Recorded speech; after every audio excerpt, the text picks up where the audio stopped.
you please clap your hands for being here today? Woo! Welcome, ladies. You can come through the 2 seats this side. So it's our sparkling event. The reason why we chose this theme that says polish until you shine and shine until you sparkle, we've seen that as women, we go through things and sometimes we think it's the end. But sometimes it's actually the beginning. I was actually having a chat with Sindy earlier. She's my HR go-to person. When I told her what I did, and she said, Nompilo, if that's what you wanted to do and if that's what you felt deeply inside you needed to do, then well done. Because sometimes we don't know, but along the way we'll see the end of where we're going. So that's why I brought in experts today to help us navigate. Brenda is an executive coach. She's been my coach in the last year. She's helped me really achieve the things that I thought I wouldn't achieve. And then Josette, we met through the Women in Business Coffee and Conversation. And she's been a phenomenal woman in the legal industry. She's a partner at Ecksteen and Wiley. And Sindy is an HR go-to person. I'm sure if you're working, if you're in corporate, you need that HR go-to person. Yeah. And my person is Sindy, and she'll give you the advice you need. And yes! So you all look amazing. Can you please clap hands for yourselves? Woo! In our midst, we also have Bongi Mufukeng, who is the head of health in Pietermaritzburg, and it's a link that I got via Annette. She's a big thing in health, guys. You must meet her, you must. Thank you so much. So it's all of us coming together and talking about how can we grow. Because I believe in continuously developing. You cannot remain the same ever. Like, you cannot be the same person you were last year.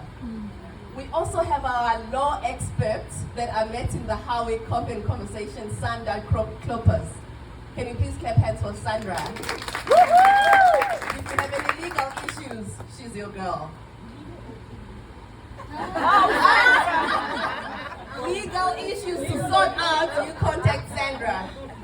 We're actually going to have prizes later for people that have networked with people that you're not supposed to network with someone that you came with. You're supposed to know other people.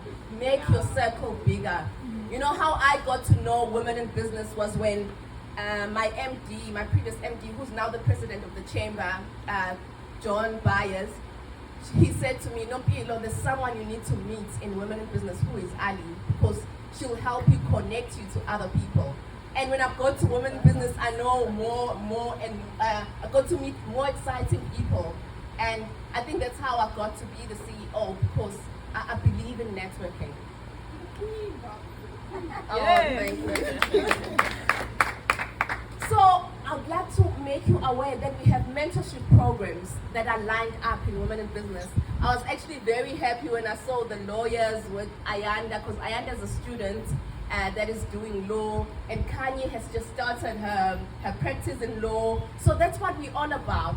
Actually, in our last committee meeting, Zama and Anele are part of the committee.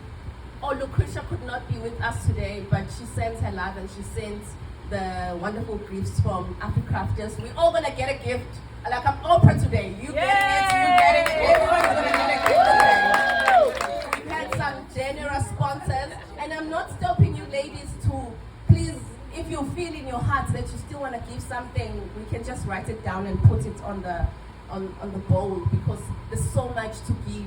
In the spirit of giving is a good thing. So we want to build one another. So we have a mentorship program that, as I've said, the lawyers, if you're studying towards becoming a lawyer and you need someone to guide you along that way, we've got chartered accountants here, Spume. If you want to be an accountant, let's hook you up with Spume. If you want to be a coach, I know Zama's starting to be a coach at the moment. Maybe you need to hook up with Brenda. So we want to have that network of us building one another up, and we want to formalize it. So we're going to have a graduation in 2023, November 2023, to say These people have been mentoring each other and now they are graduating. We'll give the certificates to the mentor and the mentee. So please let me know of your needs, of how can we help you, in which field are you in, what type of mentorship do you need. Thank you. And then number 2, I've been reading this exciting book by this phenomenal lady, Indria Noor. She's from India, but she went to the US and she became the CEO of PepsiCo, a multi-billion-dollar company. And she's a woman, and what I like about her, she goes through issues that we also go through on a daily basis. Like, she's a mom, two girls, like I've got 2 boys. I can relate to her so much, but she has to make such big decisions and stuff. But what has actually stood out for me this morning as I was looking at this book was, even as a multi-billion-dollar company, they still need networks. She talks about how they had to network. So how much more is your business of millions, hundreds and stuff? How much more you starting out, you need to network. Brenda, I don't know what you're going to talk about, but I'm going to mention a few things that we've shared in class about the importance of networking. So even global multi-billion companies prioritize networking. Then why should we network as women in business? Even as women in corporate, because when you're in corporate, you're working for someone and you have to make their business work. Business is a byproduct of networking. When you are with people, then you start discussing things, you start getting ideas because you are doing business. Number 2, networking opens up your mind and it builds unity. Because we need to be of the same mind. As I said, that the poster invited people that needed to know about those things. So it provides unity. And everyone you ever meet knows something you don't. So don't miss out today by just sitting there and not mingling with somebody else, because everyone you ever meet knows something that you don't know. And you're not only going to learn from our speakers today, but even from one another in their field, in terms of what they are doing, how are they winning. You know, there's a lot to learn from each other. The real currency of networking is not greed, but generosity. So in Women in Business, we share information. If you know something that other people do not know, then we must be generous and share that information so that we can all grow and make the circle bigger. I was happy today when Ubongi told me, Nompilo, yes, love it to meet you, but yes, I want to join Women in Business. And I was like, my job is done. You know, you need to want to be a part of this community that's thriving, that's winning, that's helping one another win. We're building a community of sharing, of building one another up, of continuous developing. People do not buy goods. They buy relations, they buy stories, and magic. And one lady once said that where there are women together, there is magic. So I can sense a lot of magic in this room because there are a lot of women with a purpose of growing and excelling in all their different fields. So why join Women in Business? You meet like-minded individuals, you share information, you get discounts on such beautiful events, and you grow and continue. You get opportunities to continuously learn, like today. I look forward to engaging with all of you, and may you have the best time of your life. Thank you so much. But it's through networking. The person involved and I have kept contact for 20 years. Occasional phone calls, etc. She's now a director of this company. And they need to learn people skills, talking to each other. It can't all be virtual. You've got to have face-to-face, like you're doing today. Okay. So, that's a little bit about networking. And networking is not a transaction. It's a process. By giving someone your card today does not mean that you have networked with them. Yes. And I say you've got... Yeah. I say you've got 24 hours only in which to cement that relationship. So you either need to contact that person and say, it was great meeting you today. I loved the way you spoke about XYZ. But give them some evidence that you really appreciated them. And it's an ongoing thing. If somebody does something good to you or for you or spends some time with you, go back to them within 24 hours and say thank you. It's all about polishing that relationship. Okay, I think I've said enough about networking, and we've heard such wonderful things already. I'm going to talk about coaching. And what I'm giving away at this point, you needn't have your running shoes. I've got some cards here. I am giving away some complimentary coaching sessions. But in order to qualify, what you've got to do is email me. Good old-fashioned email, not WhatsApp. I do my bookings only on email, and I am giving away complimentary 1-hour coaching sessions. I'm saying to 2 people, but I may do more than that, but it's the first in my inbox. So if you need cards, what shall I do with them? We'll give them out. It's not enough for everybody. Just wait, no below. I don't think we should do that now. My email address is after. No, please take the card back. We're gonna email right now. No. Can you give me? Let me be in charge of this. Thank you. No, it's all very casual, so lovely. So please email me and just say, I met you, I was wearing this, that and the other. I enjoyed what you said. You can say something nice, but you've got to say because. It's got to be evidence-based, otherwise it's just flattery. But it's a 1-hour free coaching session at my home without any strings attached. Okay. So that's what I'm giving away. But coaching, I'm going to give you the official definition. How am I doing with time, by the way? No, you still you have about 10 more minutes. Oh, good. That's lovely. Okay. So coaching, the official definition, and I love it when I hear people have got proper credentialing in coaching. And Masha was telling me that she's got it and she belongs to Commensa. And that's a real coach. Nobody can be a coach if they're not qualified. I did it the hard way, not just life experience, but years ago I did a bachelor's degree in economics and psychology, and that's always stood me in good stead. Then, just 12 years ago, I went to UCT, Graduate School of Business, and did 2 years post-grad in coaching. And I still mentor those new emerging coaches. They do 6 months, and they come out really good coaches.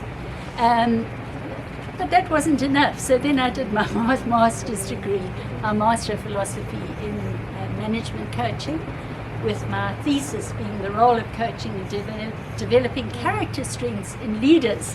Okay.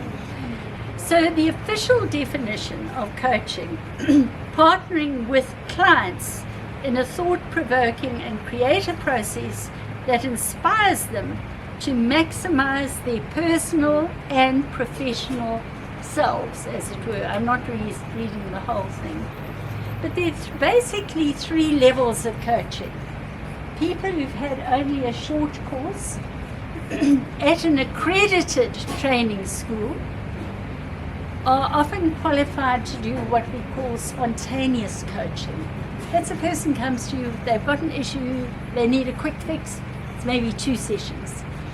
Then, if people do like the 6 months at UCT, like I'm doing now, and there are lots of other training schools, they're competency-based coaching. They're qualified to do that and the spontaneous. If they're crazy like me and go on and do another year, you're qualified to do what we call a fundamental shift in a person's way of being. And many of my clients leave their previous jobs and start businesses on their own and things like that. Sound familiar? Because you've got the confidence to do it. Yeah. So that's the 3rd level of coaching. So we can do the spontaneous, the competency-based. We're qualified to do that. But also I do only 6 months, and that's every 2nd week for an hour, because I'm going deep, and it affects you in every aspect of your life. So that's about coaching.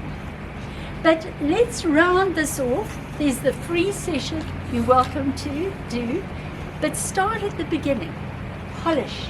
Carry on polishing that apple. Shine up your relationships.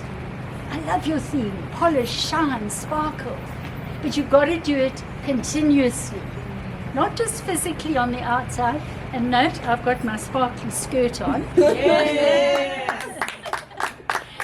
But you've got to do it ongoing. Those relationships are so important. Build relationships in order to help each other. As you said very rightly, every person here has got something different they could share with you. Every person here you could help in some way. I do an exercise often in my training courses where I do hobbies, big piece of paper, and what do you need right now? And it can't be a sleep.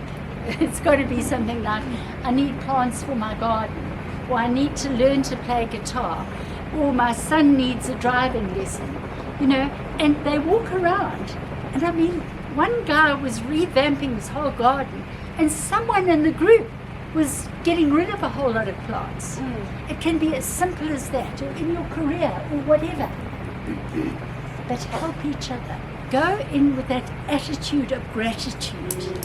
It's wonderful. And that's what I see here. So happy networking.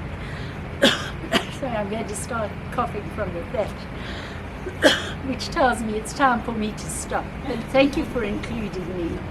So in terms of, I was asked to speak about what HR is, how HR provides value to businesses, and why I studied HR. Okay, so I'll first start off with what people think HR is. I've had people, one of my very first clients, say I don't need that airy fairy nonsense. So basically, we're all little fairies or elves. We do some mystical thing in the back office. As I was saying, we're the mystical fairies that live in the back office and nobody knows what we do. Or, as we were in corporate, we would perceive ourselves as the poor cousins, because if we go to the boardroom table, the finance will be heard, the legal department will be heard, operations will be heard, and we're the ones that get the crumbs of the budget. And then, people think HR is just not investing, you're burning our money basically. What are you doing? So my story starts out of I'll say a story of a little girl, me, 4 years old, bright-eyed in the world, deciding I wanted to be a teacher. And I think right up until my matric year, there was a toss between teaching and psychology. And so I went off and I studied psychology, but while being exposed to psychology, I also did criminology, exposed to legislation, criminal procedure acts and all those things, and it piqued my interest for law.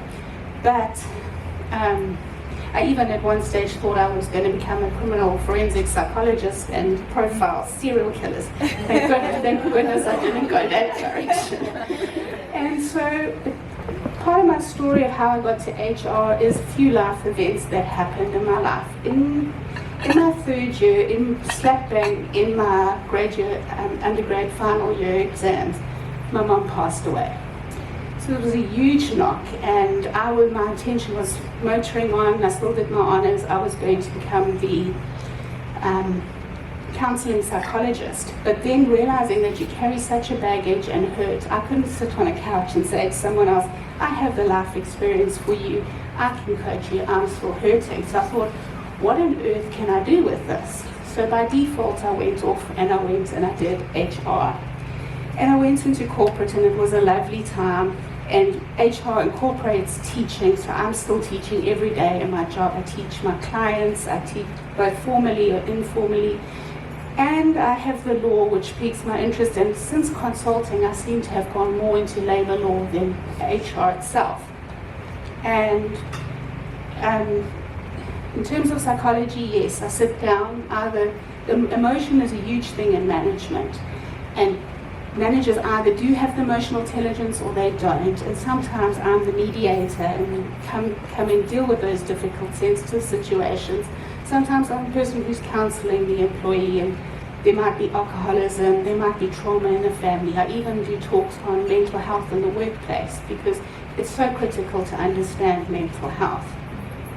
So that's how I got to HR. And then one might wonder, how did I get to HR in my own business? Corporate was a wonderful place, it was good, you get that salary, you're in your comfort zone, and like Mapila said, like she had made a decision, I had to make a decision for myself. Small, meek and mild that I might be, Sindy doesn't keep her mouth shut when there's injustice. So I was CEO, there was a CEO and I took him on. It wasn't pleasant for me after that. And I decided, okay, that's it, we will part ways, and I will never, hopefully, ever be exposed to that situation in my life. I will take care of myself, and I opened my business. Hard as it was, I did it. Now 4 years into it, sometimes you get frustrated,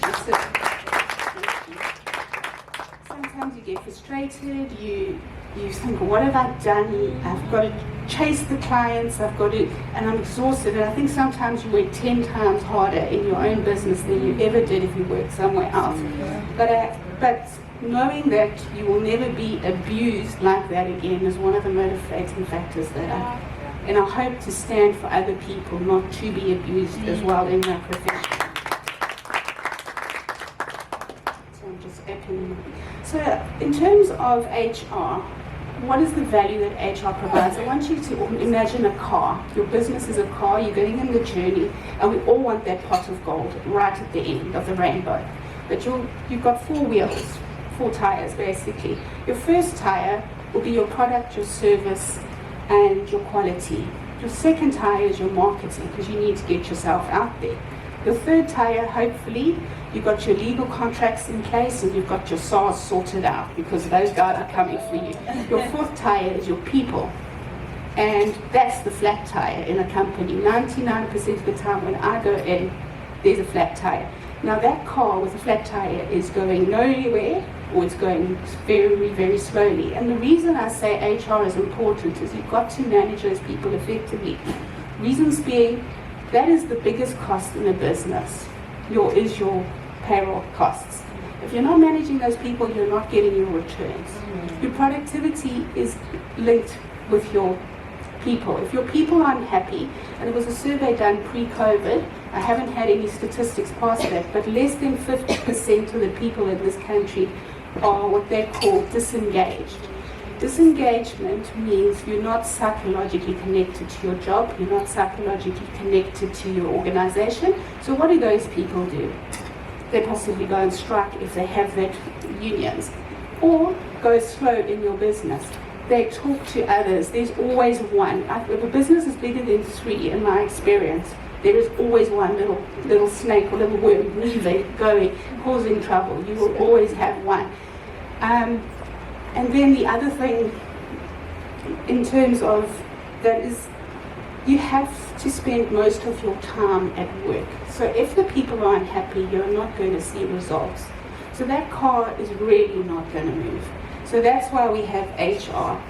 And I thought of a few things. I don't know how to explain our HR in general, because it's a very hard concept. As I said, everybody thinks the fairies are out. And so I will give you a few examples of things that maybe you'll sit as businesswoman will trigger and go, maybe this is something I've experienced, this is a risk, I just think about it. The bind of an employment contract, basically. You need to have an employment contract, but you've got to be so careful what you put in that contract, because you are bound. When the 2 signatures are on that paper and that ink is dry, the only way to change those things is to consult and to get agreement. And the key part is agreement.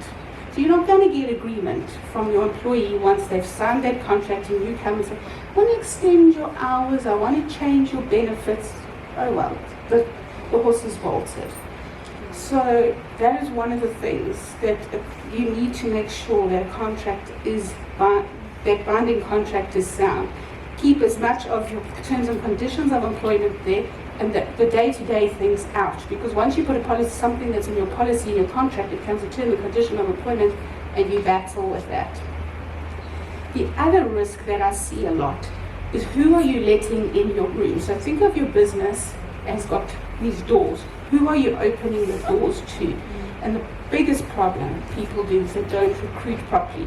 Once that person is in your room, in your business, the processes to manage them take time, and it will take a long time to get rid of them. Rather sort them out before they get in your business. And how do you do this, or how do I do this? I provide my clients with recruitment training. So imagine someone's coming now to sit down for an interview. They can sell you the biggest load of nonsense you've ever heard. You will only pick it up after probation, because it's a marketing exercise. So anything you want to hear, you're going to hear. So I teach them to do competency and behavioral-based interviews with past behavior predicts future behavior. You would look at, please reference check your people. I can give you an example where one of my clients, they didn't reference check the person. I hadn't worked with them at that stage, or when I came in, they were telling me about this employee, and red flags were going, there's fraud, there's petty cash theft, and I said to them, do this and this, pull the box, and let's look at what's happened. And lo and behold, within about 4 weeks or 5 weeks, we found the fraudster.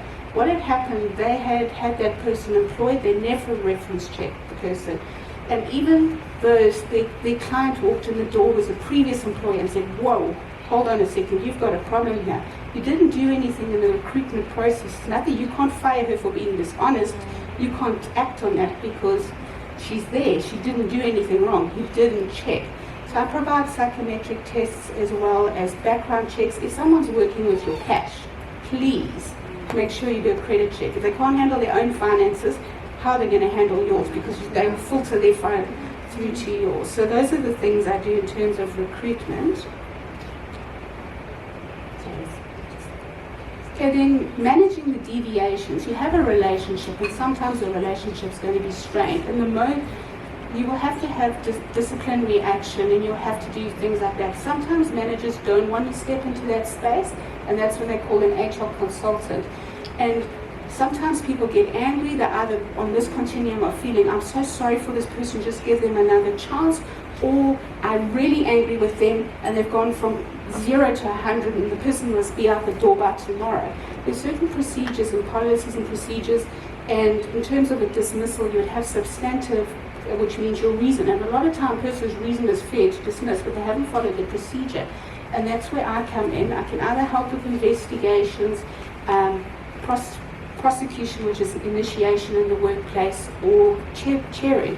But you don't want to land up with the CCMA and getting a 12-month salary award because no one listened or no one wanted to follow the procedure. And that's normally when I get the call, Sindy, I'm so-and-so, I need help. You don't win at the CCMA by what you do at the CCMA. You win at the CCMA for what you do before the CCMA. So that is another risk. Sorry, I just want to open this presentation again. And education empowerment, that's I think HR really is, because everybody in a business has different skills, and the skill set that HR imparts is the legal compliance, the knowledge, the people management part. You've got to send it over to other people, impart that knowledge and give it to the managers. And therefore, because HR can't sit and hold their hand 24/7, and from there they can manage their people effectively. There's some of the ugly things, and we're a bunch of women, mostly women in this room, and you need to be sensitive as a woman to things like sexual harassment. It is something that as a woman we should stand up for, we should support, and we should open up the channels to deal with it. But there's legal implications as well. If one doesn't deal with it, an employee has reported it, you can become vicariously liable. So it means you're just as liable for not dealing with it as the perpetrator themselves. And these are ugly issues, and I do come in with those as well and help the person direct the employer what to do, because it can be dangerously expensive. It can actually probably bring your business to your knees. And then in my message from Nomphilo at the end, she said, how can women in business help me? So just to explain, the services I offer are varied. One can pick whichever service you need. And I help small businesses. I'm very passionate about the smaller groups because they're the ones that need the knowledge. And a lot of female-headed businesses I deal with as well. and I provide services to help them, because if you had to imagine a superhero, we've all got wings. Are we folding our wings behind ourselves, or are we flying? And in order to fly, that's what I would like every woman in business to do, is fly. Know you have the knowledge and fly, so that your employees don't obstruct you, that you don't land up in trouble with CCMA or the Labour Department, but to educate and promote what should be done in the workplace, so that we all fly, so that our car gets to the gold, pot of gold, and that we are flying. So thank you for...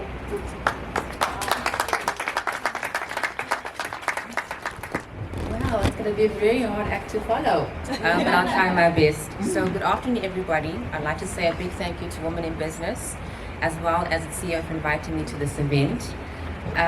So basically, I was actually tasked with explaining why I did law, how I've basically been inspired, and my value that I can add to, well, women in business. Well, let's hope I don't disappoint. Okay, for those of you that do not know me, I'm Josette Manuel.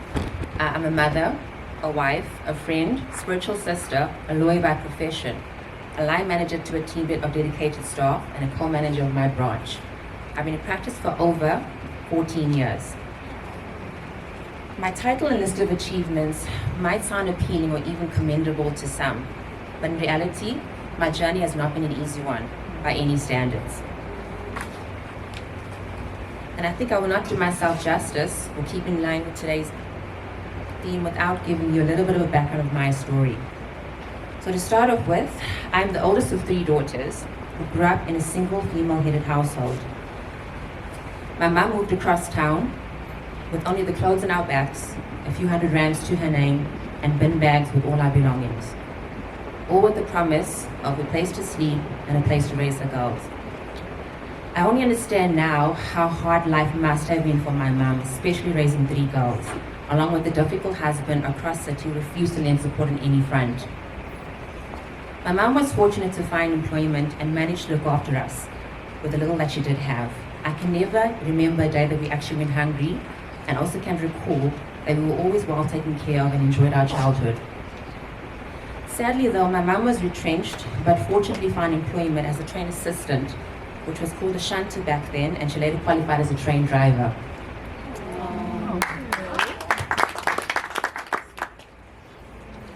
I look back now remembering that while most mums were getting dressed in the morning, putting on makeup, wearing high heels, mine wore iron-toed boots, jeans and a hat to face with the sun of a train. She worked very, very hard, very strenuous job, odd hours at most, which meant that I had to step inside to assist and give her support that she actually needed. My mum wanted to equip us with skills so that we could face the world and not struggle as she did. She wanted us to educate ourselves and be self-efficient, hard workers and independent thinkers. She was tough and strict at best, but only wanted the best for us. Many do not know this, but I planned on being a dancer. I was so serious and passionate about this that we even created dance groups at school. I engaged in competitions, and I went so far as to entertain at family gatherings. This dream soon too faded, and then it changed for me wanting to become an artist and an interior designer, and later marine biologist, and the list went on. I can truly say now that those dreams was not the path that I was meant to take. So the question is, why did I do law? Well, as I mentioned, my mom, had a fair stress, had a fair hardship, so it really all began with her. First, we got evicted from our home because mom could not afford to purchase the property that we were living inside. So unfortunately, we had to move inside with my grandmother, which was not ideal. We were overcrowded. My mom, sisters, and I had to share a bedroom with my aunt and cousins.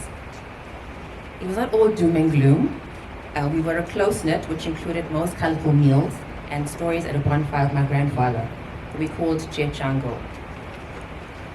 Unfortunately, her legal battles did not stop there. She struggled to get divorced from my dad. At the time, she engaged the services of a local firm to assist. Sadly though, they did not do her justice. She ended up paying a substantial amount in legal fees, with no real end in sight. The attorney had no proper bedside manner. I recall her coming home in tears most nights. My father evaded service for about a year, but Mum was the brave and courageous person that she is to match it into her own hands and play detective and the assistance of an old neighbor. She managed to get the service and eventually got divorced.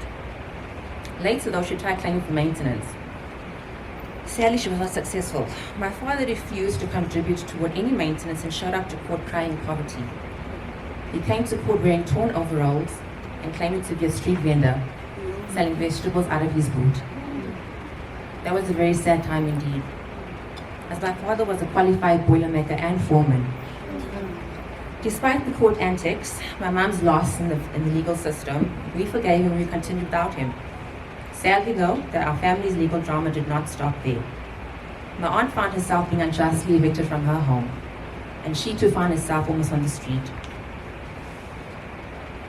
My mother also found herself warning of creditors, as my grandparents were being threatened about legal action and told that their goods were going to be taken away from them because of my uncle's undertakings.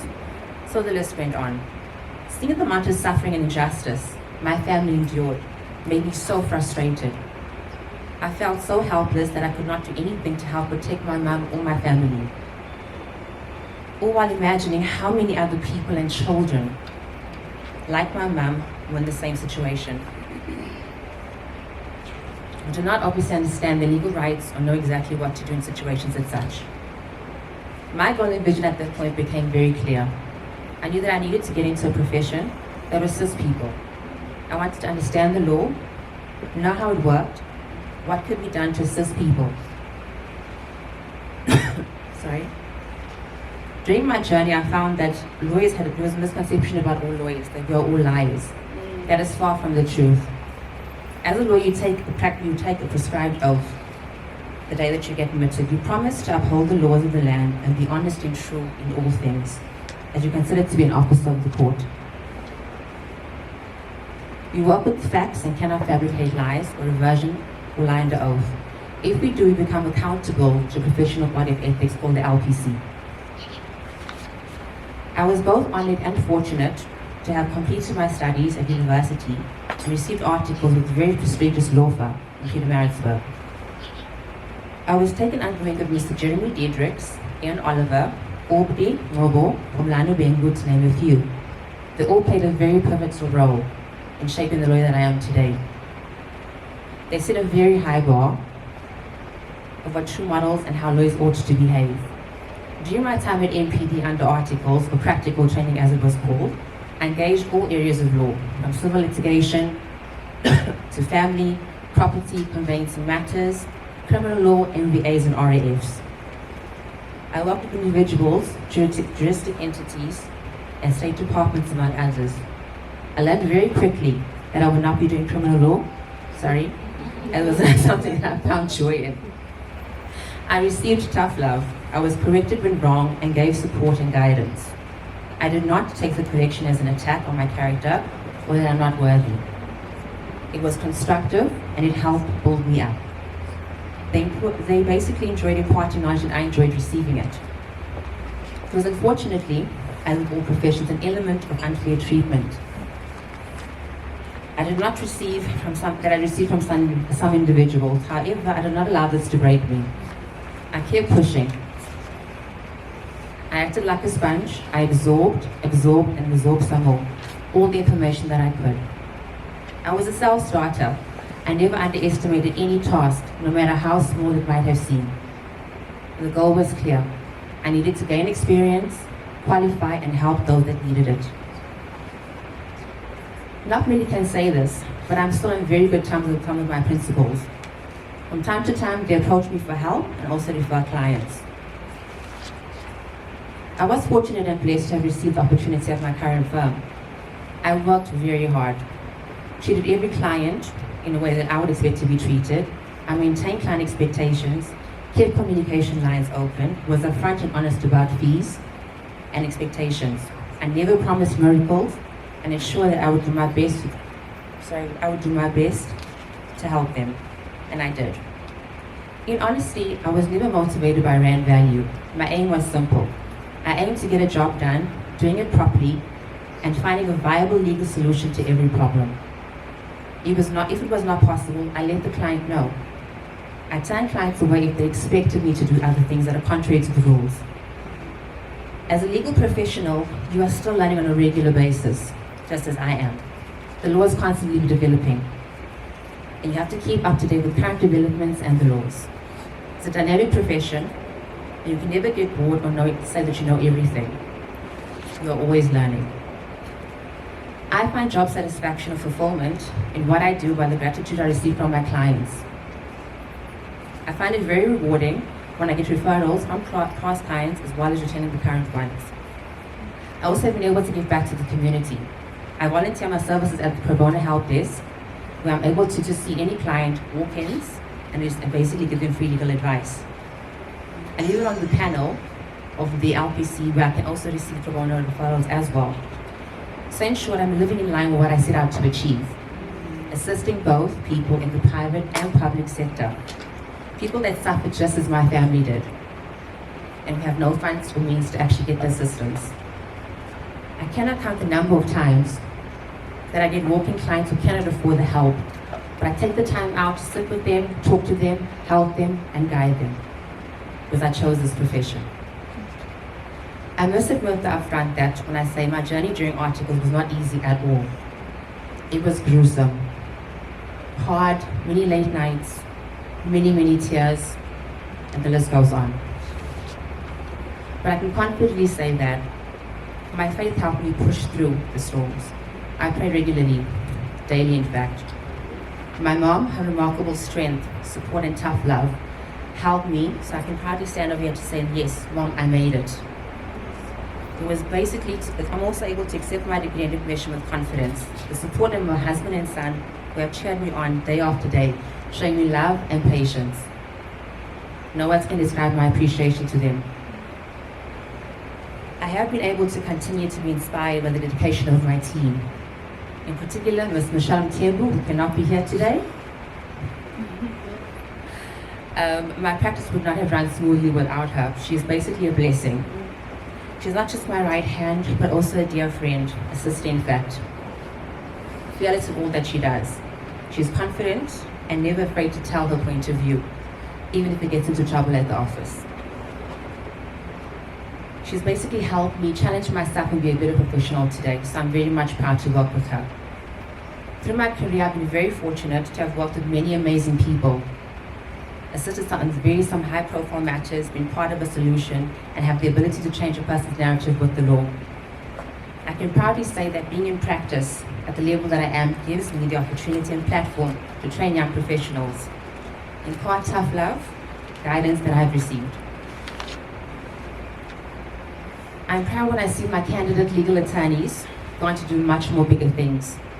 Some are advisors in these big tax consulting firms, others have gone to other professions. But I can say that yes, that is my mark on them.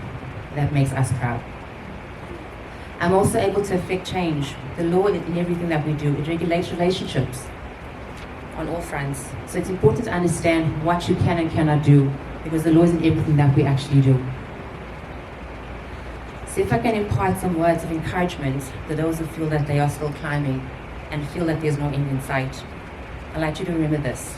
Firstly, do not allow people to project their fears onto you. If you do, you will live in fear and will be in the same lane that you started. Secondly, the best way to get anywhere is slowly and at your pace. Do not compete with anybody. You are in your own race. And thirdly, do not compare your light to the next. We are all stars in our own right. Not because we shine differently does it mean that your sparkle is any less. So go away today, everybody. Remember to be great in all that you do, honest in everything, and keep climbing. Thank you. I just want to read this so that our sponsors know that you received all your gifts. To Africrafters, they've given us all a Dove body wash and shampoo. Can you please clap for Africrafters? I had a meeting with Lucretia on Monday and she was like, Nompelo, I cannot not be able to give. She was going to come today, but someone from her staff passed on. And then Brenda, Ecksteen International, has given 2 executive coaching. The first 2, as she said, that we'll email her. Spume Dongwane has given us 6 months. It was won by Uno Nokanya. Umashudu, the mind doctor, 3 coaching sessions. Ayana gave the plant for the best dressed, cushion covers, and 3 photo frames that have already been worn. Temi Taylor, Liberty Mall, has given in Manny and Paddy, and that's exciting. Bill Roberts has given 4 wines. Langelihlem Matikane has given 3 journals. Ngaba Publishers has given 5 books. 2 Nights Stay has been won from the Living Collection, which is Garlington Hilton. Sandra Kloppers has given 3 vouchers for 300 rands. Uminati Events has given us such a pleasure of working with her. And can she please come up, because I want to give her something. And thanks to all our sponsors. I had written these sponsors before I left. So I want to give Unandi from Uminati Events 6 months membership free of Women in Business, because she's added so much value when I was organizing this event. Can I please, this is my last picture in the front, and then we're gonna sing, and then we're gonna take a picture. So this is Unandi. If you want all your events planned nicely, she's the woman for you. She helped me from helping with the venue, asking me how things are going, and actually some of the prizes were organized by her. She's really connected. So if you need anything, just contact Unandi, Uminati Events. I'm sure my business cards, they'll be there at the back. So thank you so much, Nandi. Can you also put these? Can you please clap hands for Unandi?